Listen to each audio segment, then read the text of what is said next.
Hello, in this lecture you'll learn how to install and then do some setting up with the server management. So that is the Microsoft SQL Server Management Studio.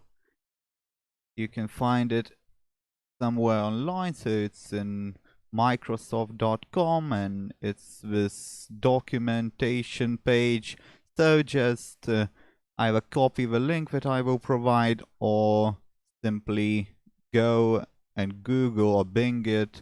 It's SQL Server Management Studio, or SSMS, but I would prefer the full name.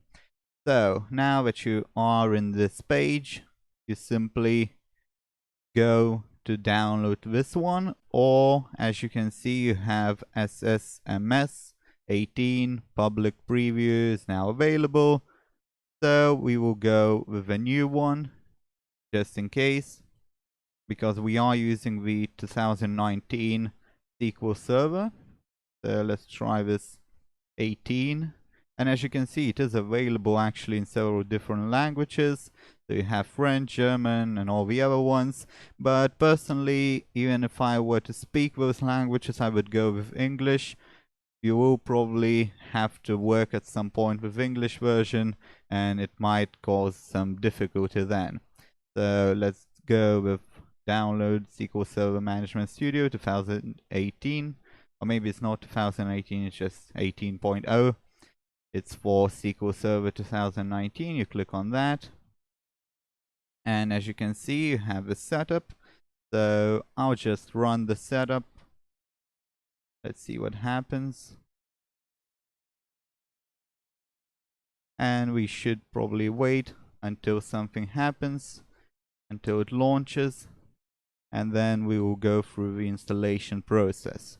Now you can see this little installation window. So let's click on install.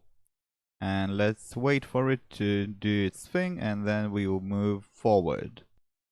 Now that you have everything installed, you should open your Microsoft SQL Server Management Studio, SSMS.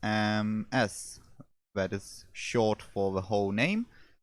And when you open it, you will see this pop-up window, which basically offers you to connect to some database. And as you can see, you are connecting to some database engine, or you could connect to analysis services and all that. We won't get into that. We just need to look at database engine, and you use, first of all, at least for the first login, later you'll learn how to set up different kinds of logins. But for the first one, you find your computer name, and then you choose Windows Authentication. It's usually pre-populated automatically, and then once you have that, you simply click connect, and as you can see, you are now connected to the database. And with that, we will conclude this lecture.